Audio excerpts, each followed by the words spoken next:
I used to think I knew what love was. Mark and I met when I was 22. He was kind, caring, and reliable. Everything I thought I wanted in a man. He was my first. We built a life together, a home, a future. I thought that was all I'd ever need. But now, looking back, I realize how wrong I was. Mark had changed. He hadn't changed in appearance or in the things he did, but I felt it. This slow, creeping distance between us. When you're with someone every day, and then suddenly realize you've become strangers, it hits harder than you expect. I couldn't believe this was happening to us. I didn't even notice it at first, just a gradual shift. We had these polite, surface-level conversations, but nothing real. He'd come home from work. I'd cook dinner, we'd eat, then sit in front of the TV. We stopped talking, and when we did, it was all about his job or the news. It was like we were roommates. It was suffocating. And then it hit me one day. This wasn't what I wanted anymore. Not even close. I kept telling myself that I should be happy. Mark was a good man. He loved me. But love was supposed to make me feel alive, to make me feel something. But all I felt was the hollow silence between us. It's funny though. When I look back, I see how easy it was to fall into a routine of just surviving, not really living. I was pretending everything was fine. Until I met Chris. We met at a work party. I didn't expect much. I was just going through the motions. But then there was Chris. He wasn't my usual type, a little older, more confident in an unassuming way. I don't know why, but I felt drawn to him immediately. When I sat down at the bar, he was already there, talking to someone. He turned when I came up and smiled. "Hey," he said, his voice calm but with that warmth that made you feel like he was genuinely interested. "Hey," I replied, trying to hide the tension I felt inside. I didn't know why I was so nervous, but there was something about him. We started talking, and the conversation flowed so easily. It wasn't forced like the small talk I had with Mark every day. Chris didn't ask about my job or pretend to care about the mundane details of my life. He just listened. He asked about me, like I mattered. We talked about the usual work stuff, but then it shifted. We started talking about life, about the things we missed, the things we wanted, and it felt so easy, like there was a real connection between us. By the end of the night, I felt this pull toward him I couldn't explain. "Do you come to these things often?" he asked, half joking, half serious. "Not really. I'm usually here because I have to be," I replied with a laugh, but something about the way he looked at me made my heart race a little faster. It wasn't flirtation. It was more like understanding. And that was something I hadn't felt in a long time. We exchanged numbers, and I convinced myself it was harmless. Maybe just a friend to talk to. Nothing more. I told myself I wasn't doing anything wrong. But then a few days later, Chris texted me. "Hey, how's your week going?" It was a casual question. But I knew it wasn't just that. We both knew why he was reaching out.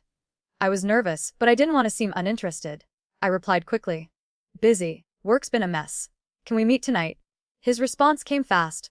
"I'll pick you up at 8. I need to see you." I felt a wave of anticipation and guilt wash over me. I wasn't just meeting him out of politeness. I was looking forward to it. More than I'd like to admit. When he arrived at my apartment that evening, I could feel the electricity in the air, the way he looked at me when I opened the door. It wasn't just a greeting. It was something deeper. My heart was pounding. But I didn't stop myself. We didn't talk much on the drive to the bar. It was a comfortable silence, but the tension between us was palpable. "Do you ever feel like you're just stuck?" Chris asked after a while, his voice quiet, but cutting through the stillness. I turned to him, surprised by the honesty of his words. "What do you mean?" "I mean, in life. In relationships. It's like you wake up one day and realize you've been going through the motions for too long. You don't feel like yourself anymore." His words hit me like a punch in the gut. Was he talking about me? Or was I just projecting? "I know what you mean," I said, my voice barely a whisper. "I feel like that every day."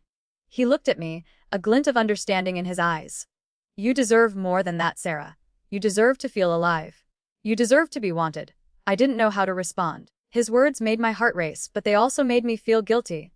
Mark would never say something like that. Mark wasn't like Chris. He wasn't even close. We got to the bar, and I tried to shake the feeling of unease, but it wasn't working. Every time Chris looked at me, I felt something stir inside me that I hadn't felt in so long. By the end of the night, we were sitting close, his hand casually brushing mine. Every time he touched me, I felt this jolt of electricity. It was impossible to ignore. "Want to get out of here?" he asked, his voice low, almost teasing. I could feel the heat rise to my cheeks. "Yeah," I whispered. It wasn't just the alcohol, it was something else. Something I didn't want to admit. We ended up at his place. And as soon as the door closed behind us, the world outside didn't matter anymore. It was just him. Just me. Just the space between us that had been growing since that first night we met. And when he kissed me, it was like everything else faded away. I couldn't think about Mark. I couldn't think about anything. I just needed to feel something real. It was wrong. I knew it was wrong. But I didn't care. For the first time in what felt like forever, I felt alive. I couldn't stop thinking about Chris. After that night at his place, things felt different. I told myself it was just a one-time thing, just a momentary escape. But deep down, I knew it was more than that. I wanted more. I needed more. I had tasted something that had been missing from my life for so long, and now I couldn't go back. The worst part. Mark had no idea. He was still the same. Still distant. Still lost in his world of work and routine. He didn't ask questions, and I didn't offer any answers. He just assumed everything was fine because I pretended it was. I wasn't going to tell him about Chris. No, that was a line I wasn't ready to cross. But I felt guilty, so I did what any person would do. I pushed him away even further, because it was easier than facing the truth. Every evening, Mark came home with the same tired expression on his face, barely looking at me as he dropped his briefcase and tossed his jacket over the couch. I was on my phone, scrolling through messages from Chris, wondering what he was doing, wishing I could see him again. "Hey," Mark said one night, breaking me out of my thoughts. "How was your day?" I looked up at him, giving him a half smile. "Busy. Same old. You?" "Yeah, same here," he said, his voice flat. "You look distracted." "Just tired," I lied, turning my attention back to my phone. The screen lit up with a text from Chris. "Want to meet tomorrow night?" I paused before I responded. I had been so caught up in my little world with Chris that I hadn't even realized how distant I had become with Mark. But what did it matter? We were both just going through the motions anyway. "Yeah, I'm up for it," I typed back, my fingers moving almost too quickly. It felt like the world outside me was blurring, and I was sinking deeper into something I didn't want to admit. Mark didn't seem to notice. He plopped down on the couch and turned on the TV, zoning out. I used to try to engage with him, but now it just felt pointless. We'd both given up. The next day, I texted Chris again, confirming the time and place. I couldn't wait to see him. The anticipation made my heart race, but as the clock ticked closer to the evening, I started to feel that familiar knot in my stomach. Guilt, maybe? Or fear? I didn't know anymore. All I knew was that I was going to meet Chris and I wasn't going to apologize for it. That night, I got dressed carefully, picking out something that would make me look good, make me feel good. When Chris showed up at my door, I felt that same surge of excitement, mixed with something darker. He didn't waste any time. He kissed me like he'd been waiting for this moment all day. His hands were everywhere, urgent and hungry, and I let him. I didn't care anymore. We ended up at his place again, but this time, it was different. It wasn't just a quick fling, it felt like I was losing myself to him, losing my grip on everything. The more I was with Chris, the more I realized just how cold and distant my life with Mark had become. With Chris, there was passion, something raw and real. With Mark, there was just silence. "I don't want this to be just a fling, Sarah," Chris said as we lay there together, his voice low, almost a whisper. "I need to know. What are you doing with him, with Mark?" I pulled away slightly, my heart beating faster. "I don't know what you mean," I said, trying to sound casual, though I knew the question was coming. It had been inevitable. "You're married, Sarah," he said, his voice firm but gentle. "You're in a relationship, and I need to know if that's what you want." I stared at him, feeling the weight of his words settle in. I didn't want to think about Mark. I didn't want to feel guilty, but I couldn't deny it anymore. I was cheating, I was lying to both of them, and for what? I'm not happy with him," I confessed, my voice shaky. "I haven't been for a long time. But I don't know what to do about it." Chris reached out, cupping my cheek, his thumb brushing over my skin in a soft, almost comforting way. "You don't have to figure it all out right now," he said, "but you do need to decide. Because this isn't fair to either of us." I closed my eyes, trying to block out the storm of thoughts racing through my mind. Chris wasn't wrong. But the idea of leaving Mark, of upending everything we'd built, terrified me. I wasn't sure I was ready for that. And yet, every time I thought of Mark, I felt nothing. That night, I went home, still unable to shake off the feeling that I was losing control. Mark was already in bed when I got home, the TV still on, the room dark. He didn't even stir as I slipped into bed beside him. "Good night," I whispered, though I wasn't sure if he even heard me. I felt like a stranger in my own life. I turned away from him, staring at the wall, unable to sleep. It wasn't just the affair. It was everything. I felt like I was suffocating, but I didn't know how to escape. The next few days went by in a blur. I was trapped in this twisted dance between Mark and Chris. I kept seeing Chris, stealing moments with him whenever I could. Every time I was with him, I felt alive, free. But when I was with Mark, I felt empty. Like I was just playing a part, pretending to be something I wasn't. The lies were getting harder to keep track of. And deep down, I knew this couldn't go on forever. But I wasn't ready to let either of them go. Not yet. And then it happened. Mark came home early from work one evening. I hadn't expected it. I had just been texting Chris, arranging our next meeting, when I heard the front door open. My heart stopped. I quickly shoved my phone into my purse, but it was too late. Mark was already standing in the doorway, his eyes narrowing as he looked at me. "What's going on, Sarah?" His voice was cold, not angry, but more like he was trying to keep control of the situation. I froze, my mind raced, my pulse quickened. I knew the time had come. He knew. Something was different. "Mark, don't." He cut me off, his voice sharp. "I don't know what's going on, but I'm done pretending, Sarah. I deserve the truth. Now." Mark's words hung in the air, thick with unspoken tension. I could feel the heat rising in my chest, the pounding in my ears. My hands were shaking, and I couldn't quite bring myself to look him in the eye. How had he figured it out? Had I been too obvious? Or had he always known? I opened my mouth to speak, but no words came out. I felt trapped, like a deer caught in headlights. What was I supposed to say? "I'm having an affair?" That wasn't exactly something I was prepared to say to my husband, the man I'd promised to love and cherish. Mark stood there waiting for an answer, his jaw clenched, his body stiff. He looked like he was holding something back. Like he was furious, but somehow trying to keep his calm. That's when I realized just how much he had been affected by my distance, by the walls I'd built between us. He wasn't as oblivious as I'd thought. He had seen the signs, maybe for longer than I realized. I didn't think you'd notice," I whispered, feeling the guilt clawing at me. Mark's eyes darkened.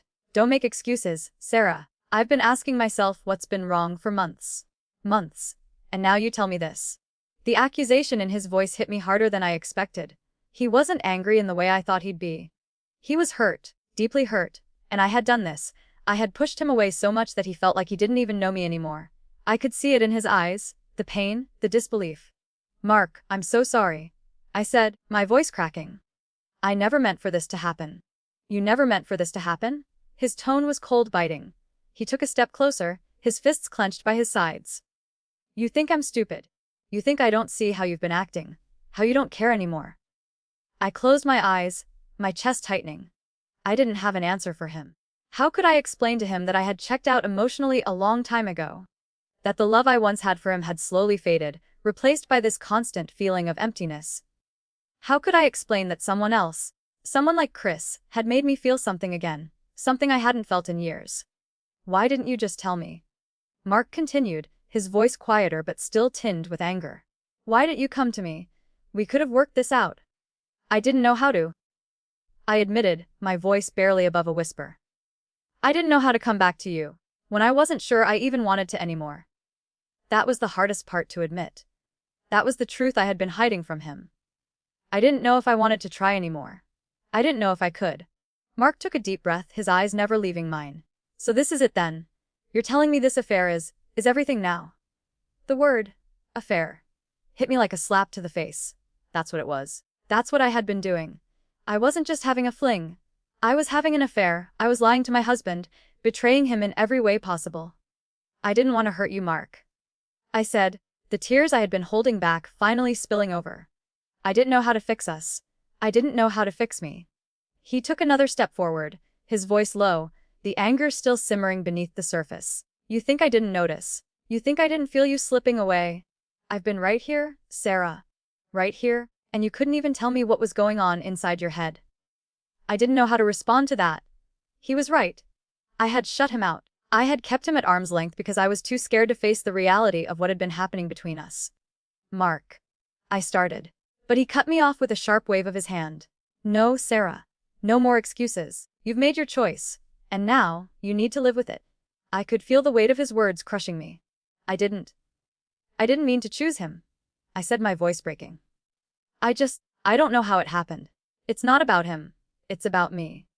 I've been lost for so long, and I didn't know how to find my way back." Mark stared at me for a long moment, as if weighing what I had said. Then, without a word, he turned and walked away, heading toward the door.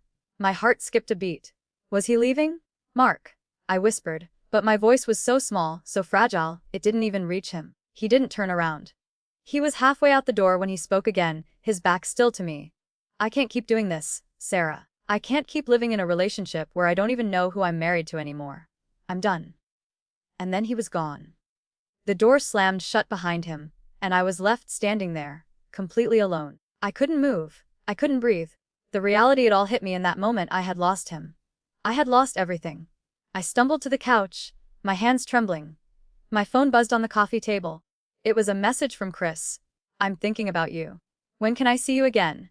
The words were so simple, yet they felt like a punch to the gut. How could I be texting him, worrying about seeing him again, when I had just destroyed everything with Mark? I looked at the message, my mind spinning. I wanted to respond. I wanted to escape. But what was I really escaping from? Was it Mark I was running away from, or was it myself? I tossed my phone aside, my hands pressed to my face as I tried to hold back the tears. But no matter how hard I tried, they came anyway, hot and relentless. And as I sat there, broken, I realized that no matter what happened with Chris, no matter what happened with Mark, I had already lost. I had lost the person I used to be. I had lost the life I had once thought was mine. The silence in the house was suffocating. I was alone with my choices now, and I had no idea how to fix any of it. The next few days were a blur, a chaotic mess of emotions I couldn't control. I didn't sleep. I barely ate. I was a shell of myself, caught in the aftermath of everything I had done. Mark's absence in the house was deafening. The silence was louder than any argument we had ever had. I had pushed him so far away that now, when he wasn't here, I realized how much I had relied on his presence, even if we were just two strangers in the same space. Now it was all gone. I kept staring at the door, waiting for Mark to come back, to come home, to somehow fix this mess. But he never did. I hadn't heard from him since he walked out, and the uncertainty gnawed at me. Did he hate me? Was he gone for good? Would he ever forgive me? Chris had been texting me non-stop, but I couldn't bring myself to reply. I wasn't sure what I wanted anymore. It wasn't that I didn't care about him. I did. More than I was willing to admit. But now, with everything falling apart, I didn't know what to do. The escape he had provided was no longer the same. It felt like he was a distraction, something to fill the void, but not a solution. That afternoon, as I was sitting on the couch, lost in my thoughts, my phone rang. I saw Mark's name on the screen. My heart skipped a beat. It had been days since I had heard from him, and suddenly, here he was. I stared at the phone, unsure whether to answer. Part of me wanted to pick it up, beg him to come back, tell him I was sorry, that I didn't know what I had done, and that I would do anything to make it right. But another part of me, a part I hated, wanted to avoid him, to keep the distance, to avoid facing the consequences of what I had done. I hesitated, but then I took a deep breath and answered. Hello. My voice sounded weak, even to me. Sarah. Mark's voice came through the line, low and controlled. We need to talk. I closed my eyes, swallowing hard. This was it, the moment I had been dreading. I know. I don't even know where to start. There was a long pause on the other end of the line. We're not talking about this anymore. I'm done with the lies, Sarah. You've made your choice. I need to know what you're gonna do now. What we're gonna do now. I need some kind of answer. His words were cutting, but I deserved every bit of it. I don't know what to say, I replied, tears pricking at the corners of my eyes. I've been so lost, Mark. I don't know what's happened to us. You don't know. His voice cracked for the first time, a mix of anger and pain lacing his words. I know what happened. You shut me out. You made me invisible. You stopped loving me. I didn't do that, Sarah. You did. My chest tightened as I let his words sink in. I wanted to say something, to defend myself, but I couldn't. He was right. Everything he said was true. I'm so sorry. I whispered. I never meant to hurt you. Mark sighed heavily. I know you didn't. But I can't keep doing this. I can't keep waiting for something that's never coming back. I'm done, Sarah. A knot formed in my throat. No. Please don't say that. We can fix this. We can work through it. I love you. You don't love me, Sarah? He replied coldly. You love what I used to be. You love the idea of what we had. But you don't love me anymore. Not the way I need you to. I wanted to scream, to deny everything he was saying, but I couldn't. It was the truth. I had loved him once. But I had let that love fade, without even realizing it. And now it was too late. I can't stay here anymore. Mark said after a long silence. I'll pack my things. I'm gonna stay with my brother for a while. I need space. Mark, please? I begged, my voice breaking. I don't want this. I want us. I need you. He didn't respond for a long moment, and when he finally did, his voice was colder than ever. It's over, Sarah. I don't know if we can ever fix this, but right now, I can't do this anymore. I'm done. And with that, he hung up. The finality of his words hit me like a physical blow. I collapsed onto the couch, the weight of it all pressing down on me. I couldn't breathe. I couldn't think. All I could feel was the overwhelming sense of loss. I had lost Mark, I had lost the life we built. And I had done it all to myself. The phone buzzed again. I looked at it, my heart sinking when I saw Chris's name. He had been trying to reach me all day. I hadn't responded, but he wasn't giving up. Part of me wanted to pick up and just lose myself in him, to forget everything. But I knew I couldn't. I stared at the screen for a long time, unsure whether to reply. When I finally did, my fingers hovered over the keys. What was I even supposed to say? I can't keep doing this? I typed. It felt like the only honest thing I could say right now. I waited, staring at the screen, my heart pounding. But then Chris's response came almost instantly. Are you okay? I know you're going through something right now, but I don't want to lose you. I closed my eyes, the weight of everything crashing down on me. The affair, the lies, the mess I had made. It was all too much. I didn't want to lose Chris, but I knew I had already lost myself. I didn't respond to his message. I just sat there, feeling the emptiness in the pit of my stomach.